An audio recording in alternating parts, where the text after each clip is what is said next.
여러분들이 착각하는 것 중에 하나가 급하니까 일단 현금 서비스를 받으면 안 될까라는 착각인데요. 이건 정말 위험한 생각이에요. 연체를 방지하는 가장 확실한 방법이 뭘까요?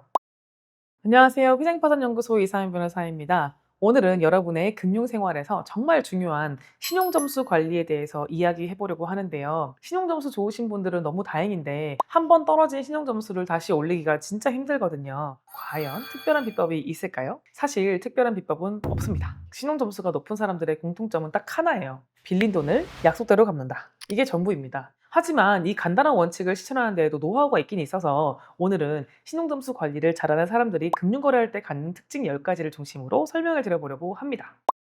여러분, 신용점수가 왜 중요해요? 본론에 들어가기 전에 이걸 알아야 여러분들이 신용점수를 관리할 수 있는 동기가 될 거 아니에요? 자, 신용점수는요, 여러분의 금융생활을 좌우합니다. 대출 심사할 때, 신용카드 발급받을 때, 보험 가입할 때, 그리고 심지어 취업할 때도 일부 회사에서는 신용점수가 필요하기도 합니다. 신용점수가 높으면 어떤 점이 좋을까요? 대출 금리가 낮아지고, 대출 한도가 높아지고, 신용카드 발급이 쉬워지고, 더 좋은 금융상품을 이용할 수가 있겠죠. 반대로 신용점수가 낮으면 대출 자체가 거절될 수도 있고 대출을 받아도 고금리로 받게 되고 신용카드 발급도 어려워지고 전세 계약도 어려워지겠죠. 여기서 중요한 게 뭐냐면요. 신용점수 100점 차이가 대출 금리 1, 2포인트 차이로 이어질 수 있다는 거예요. 예를 들어서 한 3억 원 대출을 30년 동안 받는다고 하면 금리 1포인트 차이가 총 이자로는 수천만 원 차이가 되거든요. 그만큼 신용점수 관리가 왜 중요한지 아시겠죠? 자, 이제 본격적으로 신용점수를 올릴 수 있는 10가지 노하우를 한번 알아보도록 하겠습니다. 자, 첫 번째, 카드 한도는 클수록 좋습니다. 많은 사람들이 착각하시는 게 있는데요. 변호사님, 카드 한도가 높은데 안 쓰면 신용점수에 오히려 안 좋다던데요? 라고 물어보시는 분들이 있어요. 정답은 오히려 반대예요. 또 흔한 착각 중에 하나가 한도가 높으니까 과소비를 하게 될 수도 있으니까 낮게 꽉꽉 채워서 유지하는 게 좋다. 그러니까 100만 원 정도 쓰면은 카드 한도를 100만 원으로 맞추는 게 좋다라는 건데요. 이건 완전히 잘못된 거예요. 카드 한도는 오히려 클수록 신용점수에 유리합니다. 왜 그럴까요? 카드 한도는 금융회사가 여러분들을 얼마나 신뢰하는지를 보여주는 지표가 되거든요. 금융회사가 이 사람은 1,000만 원까지 빌려줘도 안전하다라고 판단했다면 그 자체로 신용도가 높다는 증거인 거죠. 또한 카드 한도가 높으면 제가 뒤에 설명드릴 카드 사용률을 낮출 수 있어요. 그래서 실천 방법을 말씀드리면요. 카드사 앱이나 고객센터를 통해서 한도 상향을 신청하시면 되고요. 거절되더라도 일정 기간이 지나면, 그러니까 꾸준히 사용하시면서 일정 기간이 지나게 되면 다시 신청하실 수 있어요. 당연한 얘기지만 한도가 높다고 해서 그만큼 다 쓰시면 안 되고 한도는 높게, 사용은 적게, 이게 핵심입니다.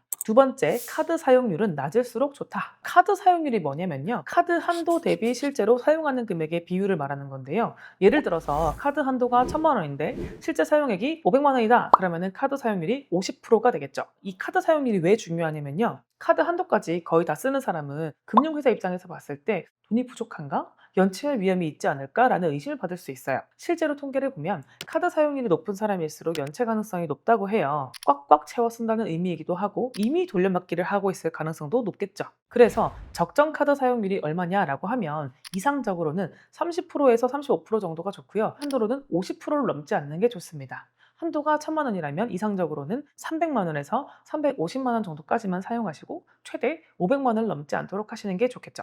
여기서 꿀팁 하나를 드리면요. 만약 이번 달에 큰 지출이 있어서 카드 사용률이 높아질 것 같으면 결제일 전에 미리 일부 금액을 선입금하세요. 그러면 사용률이 낮아진 상태로 기록이 됩니다. 세 번째로요. 신용카드는 새로 자주 만들지 말고 오래 쓴 걸 유지하라는 건데요. 사람들이 생각하는 착각이 카드는 많이 만들수록 좋다. 혜택이 새로 좋은 게 생기면 또 만드는 게 좋다. 이렇게 생각하시는 분들이 있는데 천만의 말씀입니다. 신용거래 경험이 오래될수록 신용점수에 유리한데요. 금융회사 입장에서는 A씨가 신용카드를 10년 동안 연체 없이 사용했다. 그리고 B씨는 신용카드를 1년 전에 처음 만들어 사용했다라고 하면 누가 더 믿을만 할까요? 당연히 A씨겠죠.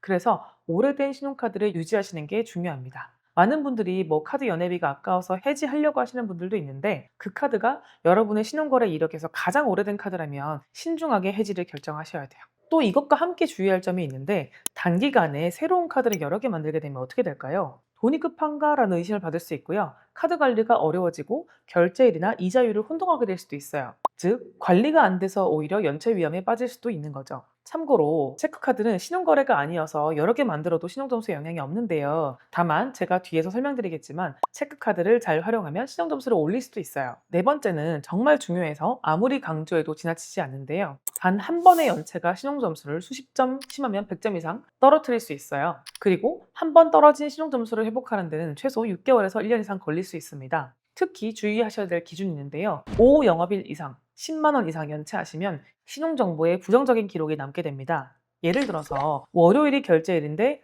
화요일에 갚으시면 1영업일밖에 연체가 안 됐으니까 경미한데요. 월요일이 결제일인데 다음 주 월요일에 갚으시면 5영업일 연체가 되는 거잖아요. 금액도 중요한데요. 5만 원을 5영업일 연체하시면 비교적 또 경미하다고 판단을 하겠지만 15만 원을 5영업일 연체하시게 되면 신용정보에 기록이 됩니다. 여기서 흔한 착각이 뭐냐면요. 하루 이틀 늦게 내는 건 괜찮지 않냐라는 건데 큰 오산이에요. 연체는 단 하루도 해서는 안 된다는 습관이 되게 중요하고요. 5영업일 이상이 10만 원 이상이 되면 신용정보원에 등록이 돼서요. 신용점수가 확 떨어집니다. 더 무서운 건 이 연체 정보가 누적이 되면 이걸 회수한 후에도 최소 1년에서 5년까지 기록으로 남는다는 거예요. 연체가 혹시 장기화되면 어떻게 될까요? 단기 연체는 1, 2개월 정도면 신용점수 회복이 가능한데요. 장기 연체는 3개월 이상이 되면 심각한 문제가 되고 6개월 이상이 되면 금융거래 자체가 어려워집니다. 연체 정보는 언제까지 남냐면요. 연체를 해소하신 후에도 장기 연체는 해소 후 5년까지 남을 수 있다는 점을 꼭 기억하시고요. 이걸 방지하기 위해서 첫 번째로 자동이체를 필수적으로 설정을 하셔야 되고요. 두 번째로 결제일을 캘린더에 등록을 하시고 세 번째로 카드사 앱 알림을 설정하시고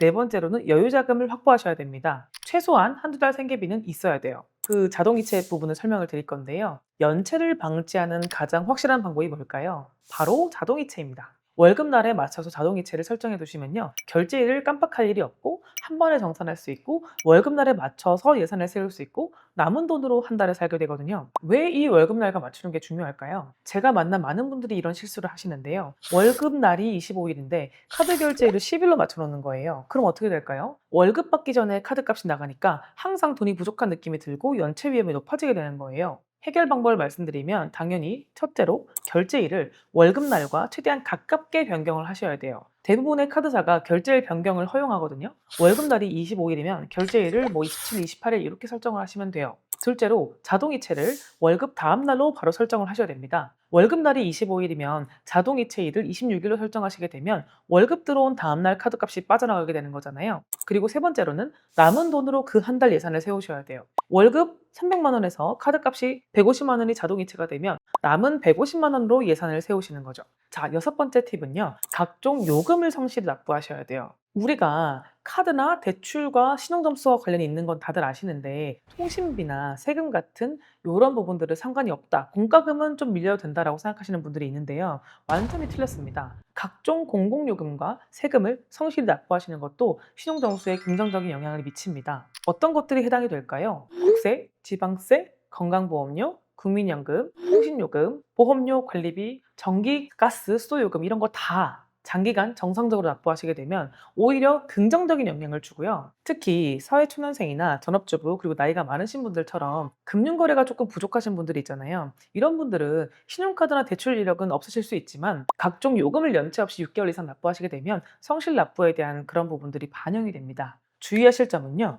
통신비 연체는 신용점수에 직접적인 타격을 주고요. 특히 3개월 이상 연체하시게 되면 신용정보원에 등록이 되거든요. 체납정보는 해소하신 후에도 일정 기간 남게 된다는 점은 제가 아까 설명드렸죠. 자, 일곱 번째는요. 주거래 은행을 정하고 체크카드를 활용하라는 건데요. 주거래 은행은 자신이 가장 많은 금융거래를 하는 은행을 의미하는데요. 왜 주거래 은행이 중요할까요? 첫 번째, 금융상품이 다양해지고 편의성이 높아져요. 통장, 카드 대출 이거를 한 곳에서 관리할 수 있고 우대금리나 수수료 면제 등 혜택을 받을 수가 있거든요. 두 번째로 은행과의 신뢰관계가 강화됩니다. 거래 실적이 쌓이고 대출 심사 시 유리해요. 셋째로 신용점수 평가에서 유리한데요. 주거래 은행은 고객과의 거래 내역을 자세히 알고 있어서 다른 은행보다 상대적으로 좀 더 유리한 조건을 제공할 수 있습니다. 자, 여기서 사람들이 주거래 은행에서 체크카드를 사용하는 거는 신용거래가 아니니까 신용점수랑 상관이 없다라고 오해하실 수도 있는데요. 체크카드를 6개월 이상, 월 30만 원 이상 잘 사용을 하시면 신용점수에 긍정적인 영향을 줍니다. 왜냐면요, 성실한 금융거래 패턴을 보여주는 게 중요하거든요. 자, 주의하실 점은요. 여러 은행에 분산하시면 효과가 떨어지니까요. 한 곳을 정해서 집중적으로 오래 거래를 하시는 게 중요하기 때문에요. 주거래 은행을 자주 바꾸지 않으시는 게 좋습니다. 여덟 번째 팁은요. 본인의 신용 점수를 정기적으로 확인하라는 건데요. 신용 점수 관리의 첫 단계는 자신의 점수를 아는 거예요. 모르면 관리할 수 없거든요. 그럼 어디서 확인하냐? 무료로 확인할 수 있는 곳이 굉장히 많습니다. 신용평가사인 KCB 올크레딧, 나이스 신용평가 이런 데서도 조회할 수 있고, 여러분들이 가지고 있는 휴대폰에서 바로 접속이 가능한 카카오페이, 토스, 뱅크샐러드, 페이코, 네이버 이런 곳에서는 무제한으로 무료로 조회가 가능합니다. 왜 정기적으로 확인하는 게 중요할까요? 자, 이 신용 점수를 알아야 목표를 설정하고 관리할 수 있기 때문이죠. 우리가 대출을 받으려면 몇 점이 필요한지 확인하고 점수를 올리기 위한 전략을 세울 수 있을 거 아니에요. 여러분, 특히 주의하실 게 대출 신청 전에만 그걸 확인하지 마시고 평소에도 꾸준히 관리하시는 게 중요한데요. 가장 중요한 거는 여러분 조회만으로 신용 점수가 떨어지지 않으니까요. 걱정하지 않으셔도 돼요. 아홉 번째 팁을 알려드리겠습니다. 채무 규모를 소득에 맞게 관리하는 건데요. 적정 채무 규모는 일반적으로 연소득의 30%에서 40% 이내가 적정합니다. 예를 들어서 4천만 원이 연봉이신 분들은 1,200만 원에서 1,600만 원까지가 되는 거죠. 물론 주택담보 같은 그런 예외가 있긴 한데요. 신용대출이나 카드론, 현금 서비스 같은 것들은 이 범위 내에서 관리를 하시는 게 좋습니다. 왜 중요하냐면 당연하지만 이 채무 규모가 크게 되면 상환 부담이 커지고 연체 위험이 높아지고 신용점수가 떨어질 수 있기 때문입니다. 예를 들어서 연소득이 3천만 원인데 대출이 2,500만 원이 있다라고 하면 여기서 근데 심지어는 신용대출에다가 카드론에다가 현금 서비스가 섞여 있다라고 하면 이자랑 원금을 갚는 게 월급의 절반 이상이 될 수 있습니다. 왜냐면요. 현금 서비스와 카드론은 단기 대출이 섞여 있으니까요. 결국 생활비가 부족해서 또 카드를 쓰게 되고 빚이 늘어나는 악순환에 빠질 수 있는 거죠. 그렇기 때문에 첫째로 현재 채무 규모를 파악하고 모든 대출과 할부를 쫙 정리를 해서 리스트업을 하시고 총액을 계산하셔서 관리하시는 게 중요해요. 채무 규모와 신용점수의 관계를 말씀드리면요. 상환 능력 대비 부채가 많게 되면 신용점수에도 부정적이라는 점을 꼭 기억하셔야 돼요. DSR, 즉 총 부채 원리금 상환 비율이 되게 중요한데요. 연소득 대비 연간 갚아야 할 원리금 비율을 40% 이내로 유지하시는 것을 꼭 기억하셔야 됩니다. 자, 마지막 열 번째인데요. 정말 중요해서 아무리 강조해도 지나치지 않는데 여러분들이 착각하는 것 중에 하나가 급하니까 일단 현금 서비스를 받으면 안 될까라는 착각인데요. 이건 정말 위험한 생각이에요. 현금 서비스는 1만 원도 받지 않겠다는 게 중요합니다. 이게 신용점수에 엄청 치명적이에요. 현금 서비스를 받는다는 거는 다른 금융회사가 보기에 돈이 급하게 필요하다라는 위험 신호가 되거든요. 그래서 즉시 신용점수가 깎입니다. 그리고 금리가 매우 높아요. 신용카드 현금 서비스는 연 15%에서 20%까지, 카드로는 연 10%에서 15%까지 일반 신용대출에 비해서 굉장히 높은데요. 이게 악순환의 시작이 될 수 있습니다. 고금리로 빌리니까 이자 부담이 커지게 되고 그러니까 생활비가 부족해서 또 빌리게 되고 이런 악순환이 될 수 있다는 거죠. 저희 실제 사례 중에 하나인데요. 우리 의뢰인이 급하게 100만 원이 필요하셔가지고 친구한테 빌리기도 좀 그렇고 뭐 소액이기도 하고 금방 갚을 수 있겠다라고 생각해서 현금 서비스를 받았다가 이것 때문에 신용점수가 떨어져서 다음 대출이 불리해지고 또 다음 달 카드 한도가 감소하게 되고 이런 문제 때문에 갑자기 갚기가 어려워지고 또 계획이 틀어지고 이렇게 되면서 계속 카드론을 돌려막기를 하면서 불리다가 이제 개인회생을 하게 된 케이스가 있었어요. 결국 그 100만 원이 단초였던 거죠. 그럼 급하게 현금이 필요할 땐 어떻게 할까요? 첫 번째로는 예금이나 적금담보대출이 있는지를 검토해 보셔야 되고요. 두 번째는 보험 약관 대출이 있는지를 또 검토해 보셔야 돼요. 그리고 세 번째로는 보험 중도 인출이 있나 요것도 찾아보셔야 되고요. 네 번째로는 주거래 은행에 마이너스 통장이 있는지도 확인해 보셔야 돼요. 주의하실 점은 단기간만이라고 생각하셔도 습관이 되고요. 한 번 시작하면 끊기 어렵기 때문에 절대 손을 떼지 않는다라는 점을 기억하셔야 됩니다.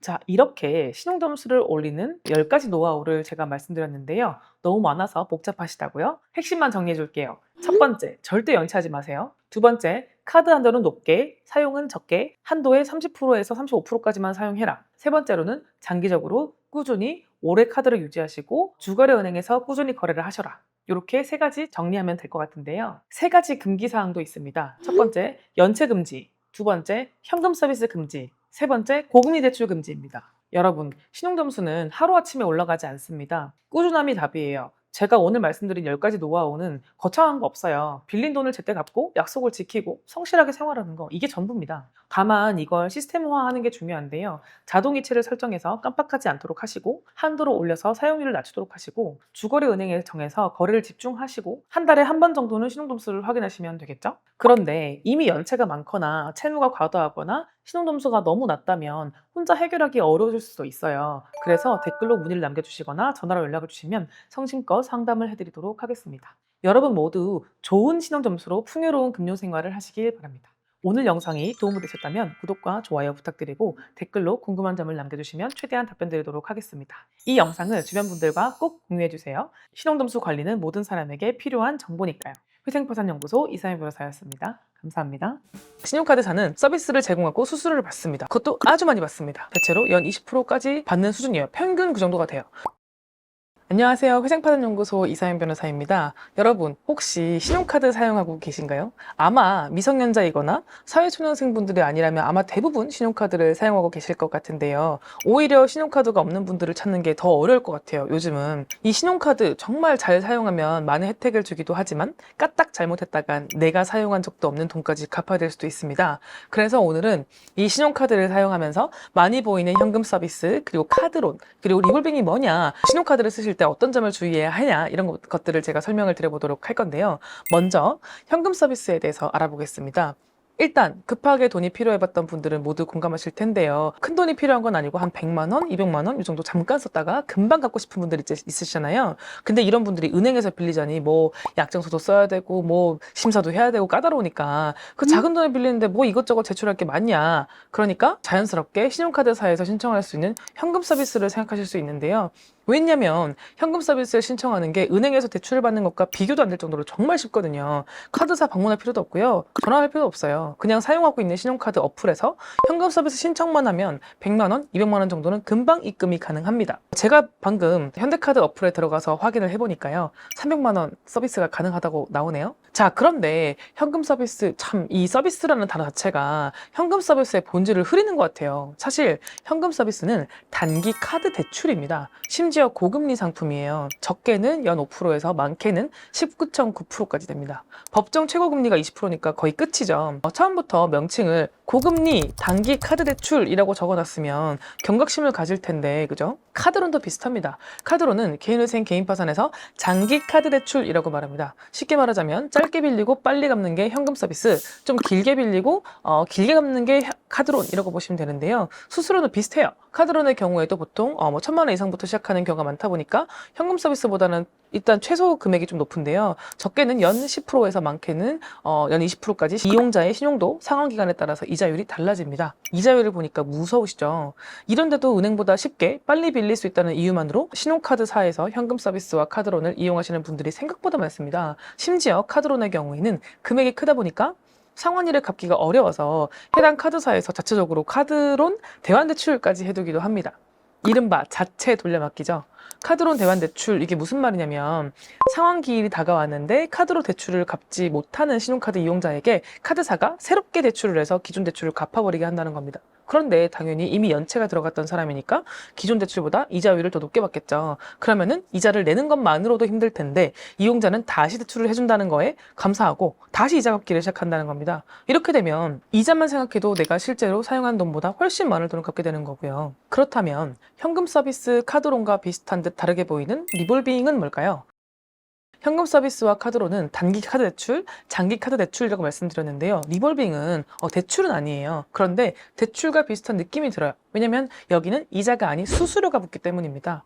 리볼빙은 쉽게 말하자면 신용카드 결제 대금의 일부를 2월에 준다라는 뜻인데요. 그러니까 내가 이달에 100만 원을 썼는데 이 대금을 납부하기가 어려운 상황에 와서 카드 리볼빙을 신청하게 되면 신용카드사에서 이번 달에 10만 원만 내셔도 됩니다 라고 말해주는 거예요. 그러면 나머지 90만 원은 어디로 갈까요? 다음 달 카드 결제 대금으로 넘어가겠죠. 그런데 카드사가 정말 그냥 좋은 뜻으로 이런 서비스를 제공하는 거는 아니겠죠. 신용카드사는 서비스를 제공하고 수수료를 받습니다. 그것도 아주 많이 받습니다. 얼마나 받냐면 물론 카드사마다 다르긴 하겠지만 대체로 연 20%까지 받는 수준이에요. 평균 그 정도가 돼요. 아까도 말했듯이 법정 최고금리가 연 20%인데 수수료가 그만큼이라는 거는 일반 은행도 아니고 대부업체 가서 돈을 빌린 거랑 마찬가지예요. 우리가 친숙한 뭐 우리카드, 뭐 하나카드, 뭐 삼성카드 근데 거기를 여러분들이 삼성대부, 우리대부 이러면은 경각심을 가질 거 아니에요. 근데 카드사라고 해서 우리가 쉽게 생각한다는 거죠. 리볼빙의 정말 무서운 점은 상환일이 정해져 있지 않은 건데요. 이게 무슨 말이냐면 내가 2월한 결제 대금을 다음 달에 또 못 갚을 것 같으면 또 2월할 수 있어요.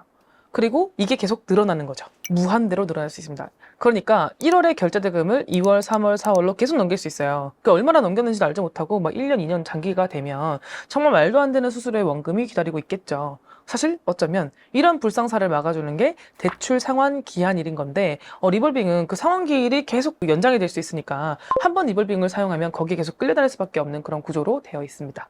그래서 제가 어쩔 수 없이 너무 힘들어서 개인회생 개인 파산을 선택하게 된 분과 상담을 하면요. 정말 안타까운 게 바로 신용카드 잘못 사용해서 빚이 늘어나게 되신 분들이 굉장히 많았다는 점이에요. 정말 생각보다 사람들이 신용카드 대금에 대해서 내가 사용한 돈만 나온다라고 생각하시는 분들이 많더라고요. 근데 신용카드사에서 서비스라고 말하는 상품을 가벼운 마음으로 이용하시다 보면 나도 모르는 사이에 카드사의 상술에 빠져서 말도 안 되는 높은 수준의 이자와 수수료를 납부하고 있었을지도 모릅니다. 그래서 나는 해당 카드사에서 그만한 돈을 쓴 적이 없는데도 불구하고 그러니까 내가 긁은 금액만 내가 비용이라고 생각을 할 텐데 이렇게 숨은 금융 비용이 있다는 거를 여러분들이 좀 알고 계셔야겠죠? 자, 여러분, 그러니까 신용카드를 사용할 때 카드사에서 말하는 서비스라는 단어를 왜 조심해야 되는지를 아시겠죠? 신용카드사도 금융사예요. 이자로 돈을 버는 기업은 절대 손해보는 짓을 하지 않는다는 걸 명심하시고요. 여러분들은 모두 신용카드의 좋은 혜택을 쏙쏙 뽑아서 사용하실 수 있는 지혜로운 이용자가 되셨으면 좋겠습니다. 될 수 있으면 신용카드 말고는 체크카드를 사용하시면 더 좋겠고요. 대한민국에 더 이상 개인회생 개인파산 채무자가 없어지는 그날까지 채무자들이 더 이상 회생파산연구소에 문을 두드리지 않는 그날까지 초심을 잃지 않고 최선을 다해 채무정리를 도와드리겠습니다. 빚에 대한 답은 회생파산연구소에 있습니다. 감사합니다. 연체한 지 2주밖에 안 됐는데 벌써 나한테 소송을 한다고? 네, 해요. 네, 여러분, 신용카드 연체하면 어떻게 되는지 궁금하지 않으세요? 저도 연체해봤는데 문자가 와요. 일단 처음에는. 그런데 이 상태에서 뭐 해결이 되면 다행이죠. 실수로 연체를 할 수도 있고 또는 뭐 통장 잔고를 못 채워 놓을 수도 있고 이런 경우는 사실상 뭐 여러분들이 이 영상을 보지도 않았겠죠. 우리가 신용카드를 한 달에 얼마나 쓰고 있는지 그리고 이게 내 소득에 어느 정도 감당할 수 있는 정도인지 이런 것까지도 사람들이 생각을 하지 못하고 지출하시는 경우들이 많거든요. 그래서 오늘은 신용카드를 사용하다가 연체가 됐을 때 앞으로 나의 인생이 어떻게 되는지 이런 부분을 좀 간략하게 말씀을 드리려고 해요. 자, 우리가 5일까지는 괜찮다 이런 얘기를 하거든요. 그 5일까지 괜찮다는 의미가 뭐냐면 신용카드사 영업일 기준으로 5영업일까지는 심각한 연체로 보지 않기 때문에 독촉이 심하지 않아요. 문자 정도가 오거든요. 그런데 5영업일이 되면 그러니까 5영업일이라는 거는 주말 빼고 휴일 빼고 이제 영업을 하는 날짜로 5일을 말하는 거예요. 그러면은 5영업일째부터는 연체 이력이 전 금융사로 공유가 되고요. 그리고 점점 다른 신용카드, 연체를 하지 않은 신용카드도 한도가 점점 더 막히게 돼요. 그리고 보름쯤부터는 카드사에서 지급 명령을 신청하는데요. 아니 내가 연체한 지 2주밖에 안 됐는데 벌써 나한테 소송을 한다고? 네, 해요. 어떤 사람은 뭐 3주가 걸린다는 분도 있고 어떤 분은 뭐 4주가 걸린다는 분도 있는데 빠른 분들은 이제 2주부터도 착수를 한다라고 보시면 되고요. 이때 만약에 채무자가 지급 명령을 받고도 이의를 하지 않게 되면은 바로 카드사에 집행권이 생기거든요. 우리가 그 지급 명령이라고 하는 거는 법원에 쉽게 말하면 저 친구가 나에게 돈을 신용카드 대금을 갚아줘야 되는데 안 갚았다. 그러니까 강제로 내가 저 사람의 돈을 뺏어올 수 있게 허가를 해달라라는 신청이라고 보시면 돼요. 그렇기 때문에 채무자가 이의를 하지 않게 되면은 카드사에서 바로 집행권이 생겨버리기 때문에 채무자는 가급적이면 이의를 하는 게 좋겠죠. 만일 100만 원 이상의 금액을 연체한 지 90일이 되게 되면 장기 연체자로 등록이 되기 때문에 이 단기 연체자 등록된 연체 이력은 최장 5년까지 연체 이력이 공유가 돼요. 그렇기 때문에 한 번 까딱 그 90일이 넘어가 버리면은 그 대출을 해결을 했다고 하더라도 내 5년간 이게 발목을 잡을 수도 있다라는 거를 꼭 인지를 하셔야 돼요. 인터넷에 보면 뭐 90일 이후부터는 장기 연체가 등록이 되다 보니까 마치 이때가 무슨 강제 집행의 기준점인 것처럼 그 안내를 하시는 분들도 있더라고요. 그래서 뭐 90일 이상이 되면 이때부터 압류가 시작된다. 90일 이상이 되면 이때부터 빨간 딱지가 붙는다. 뭐 이런 식으로 잘못된 정보를 제공하는 곳도 많은데 아까 제가 말씀드렸던 것처럼 지급 명령이 확정되면 사실상 한 달부터도 가능하다라는 거를 꼭 명심하셔야 돼요. 그리고 참고로 이러한 절차를 어떤 금융기관보다 먼저 발빨리 움직이는 곳이 신용카드사예요. 어떻게 보면은 은행이 더 큰 금액인 경우가 많거든요. 5천만 원, 1억 이렇게 더 큰 금액인 경우가 많은데도 불구하고 신용카드사는 몇백만 원이지만 더 빨리 움직인다는 거 꼭 명심하셔야 되고요. 그리고 가끔 신용카드 관련 회사에서는 이제 연체됐을 때 어떻게 하나요? 라는 질문에 리볼빙이나 현금 서비스 받으세요. 돌려막기로 당장 급한 불 끄세요. 라고 하는 것들도 있는데요. 이거는 불난집에 기름을 붓는 거랑 똑같아요. 왜냐? 은행 대출보다 신용카드가 연체했을 때 신용도 하락이 더 크고요. 그리고 연체정보 등록되는 것도 은행보다는 신용카드사가 훨씬 더 강력하게 되기 때문에 절대로 이런 방식으로 돌려막기, 리볼빙, 현금 서비스 이런 절차를 통해서 급한 불을 끄는 거는 추천드리지 않습니다. 그리고 이미 연체가 됐어요. 이제 뭐 90일이고 뭐고 뭐 한 6개월쯤 됐어요. 그러면 의미가 없잖아요. 그러니까 이때가 돼서는 뭐 이율은 이미 이제 시중 최고금리, 그러니까 우리나라에서 법적으로 허용하는 최고금리로 갔다고 봐야 되고, 그거는 하나가 아니라 내가 가지고 있는 모든 대출이 지금 거의 최고금리로 갔다고 보시면 돼요. 그럼 이때부터는 내 월급을 어떻게 해결될 수 있는 상황이 아니에요. 당연히 정답은 회생이나 파산이나 신용회복을 고려해봐야 되는 단계고요. 우리가 연체가 되었다면 늘 말하지만 연체를 막겠다라는 이유로 새로운 대출로 해결하는 거는 대부분 대출 규모만 늘릴 뿐이지 부채 상환에 별 도움이 안 되는 경우들이 많아요.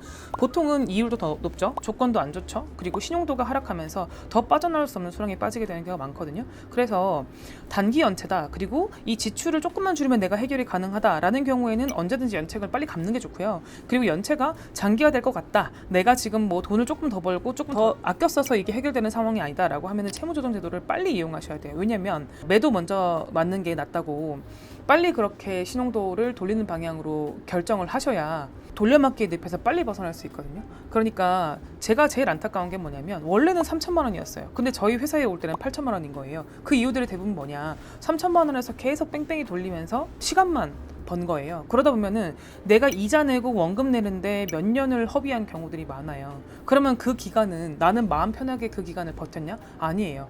다음 달 이자 어떻게 내지? 다음 달 원금 어떻게 내지? 매달 그 생각만 하느라 허덕이는 경우들이 많거든요. 그렇기 때문에 이미 내가 어떤 상황인지를 연체가 되는 순간 냉정하게 반드시 파악해 보시기를 권유드립니다. 제2금융권과 비슷하다고 보시면 되기 때문에 신용점수는 떨어질 수 있고요. 그리고 원금이 아까 말씀드렸던 것처럼 커지기 때문에 수수료가 같이 높아지는 악순환이 될 수밖에 없습니다.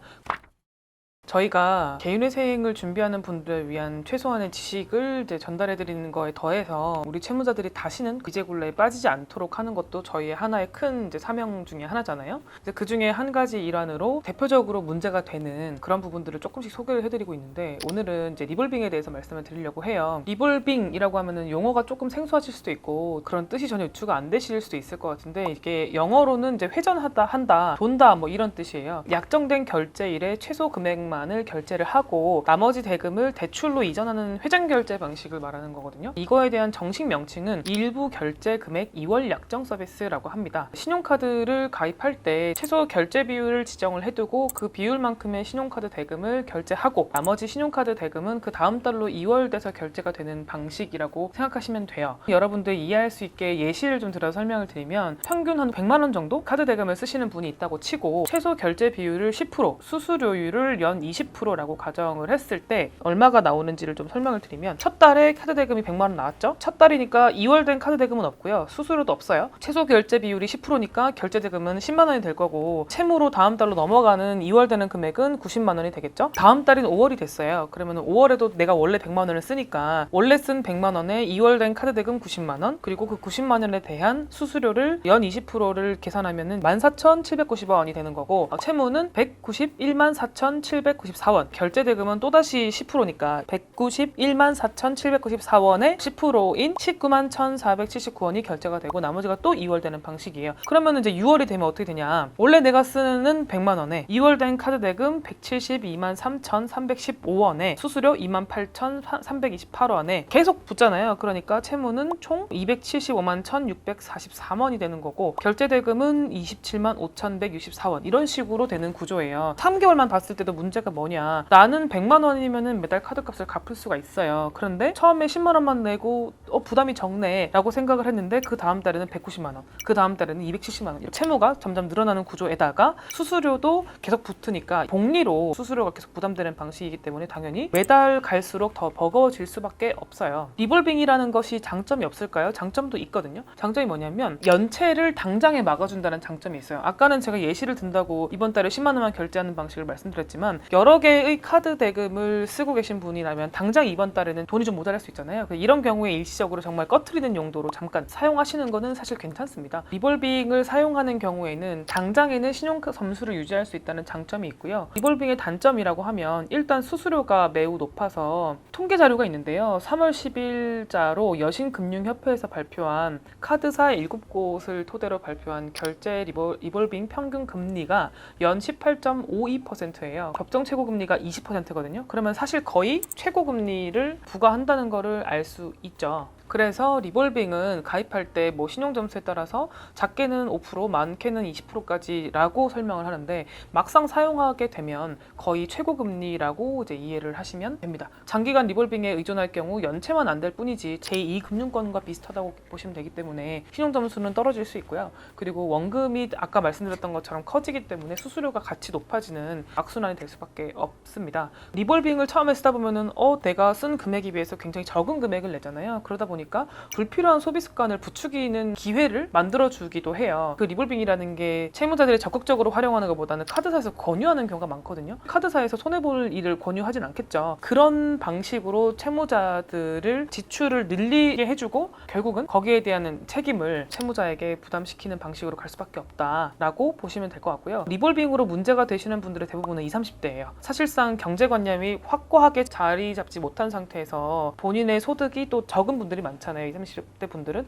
그러다 보니까 이제 이런 상황에서 리볼빙으로 조금씩 해결하다가 더 이상 감당하지 못하는 이제 그런 경우들이 많은 것 같습니다. 리볼빙의 또 한 가지 특징은 뭐냐면 자기도 모르게 가입되는 경우가 많아요. 이거는 저도 겪은 일인데요. 리볼빙 전용 카드라는 게 있었더라고요. 혜택만 보고 신용카드 가입을 했었는데 이게 리볼빙 카드라고 해서 저는 리볼빙이 필요가 없으니 리볼빙 계약을 해지시켜 주십시오라고 하니까 이거는 리볼빙 계약만을 해지할 수는 없고 이 카드 자체를 해지시켜야 된다고 말을 하는 거예요. 그래서 저는 그 카드는 쓰고 싶었기 때문에 리볼빙을 0으로 만들어 놓고 이제 계속 쓰는 방식으로 카드를 쓸 수밖에 없었는데 그만큼 리볼빙에 대한 허들을 굉장히 낮추는 경우가 많고 또는 리볼빙 약정이 안 되어 있는 카드였어요 원래는. 그런데 이제 카드사에서 연락이 와서 이번 달 혹시 갚기가 어려우시면 다음 달로 넘겨드리겠다라고 하는 식의 권유도 많이 좀 이루어지고 있는 것 같습니다. 또 어떤 경우에는 카드값이 나가는 날이 25일이에요. 마침 그 통장에 잔고를 깜빡하고 안 챙겨 놓은 거예요. 그러면은 이제 부족하니까 카드사에서는 일부만 결제를 하고 나머지를 자동 리볼빙 되는 방식으로 이제 그런 식으로 처리하는 경우들도 제가 봤습니다. 카드사에서도 많이 홍보를 해요. 연체를 방지할 수 있는 혜택처럼 말씀을 하는 경우들이 많거든요. 뭐 예를 들면 이번 달 카드값 갚기 어려우시죠? 그러면은 당장 리볼빙 하시고 다음 달로 넘기세요 라는 식으로 넘기고 카드론이나 또는 이제 현금 서비스에 비해서 훨씬 더 간편하다 보니까 이게 더 낫다고 인식을 하시는 분들도 좀 많은 것 같아요.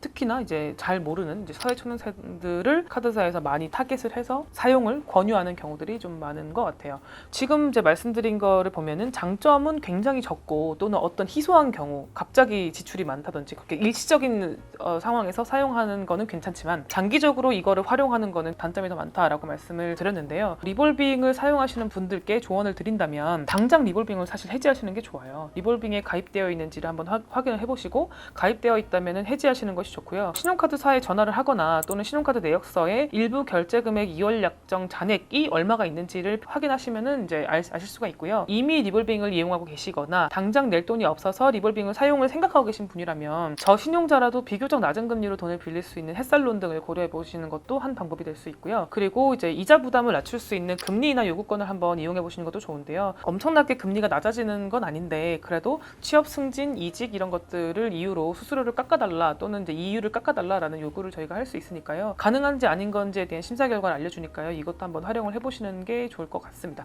그리고 이 리볼빙 초반 단계에는 그래도 좀 수습이 될 수도 있어요. 그런데 이미 리볼빙이 장기화됐다는 거는 전형적인 돌려막기의 한 형태라고 보시면 되거든요. 있거든요. 그런 상태에서는 빠져나올 수 있는 방법이 사실상 개인회생, 개인 파산, 워크아웃 이렇게 적극적인 채무 조정 제도밖에 없기 때문에 뭐 소득이 갑자기 두세 배가 되지 않는 이상은 이런 방식으로 채무를 한 번에 원만하게 정리하시는 것이 좋겠다고 말씀을 드릴 수 있겠습니다. 저희가 오늘 리볼빙에 대해서 설명을 드렸는데요. 이 일부 결제 2월 약정과 관련해서 궁금한 점이 있으시면 댓글로 많이 남겨주시면 저희가 답변을 드리도록 하겠습니다. 감사합니다.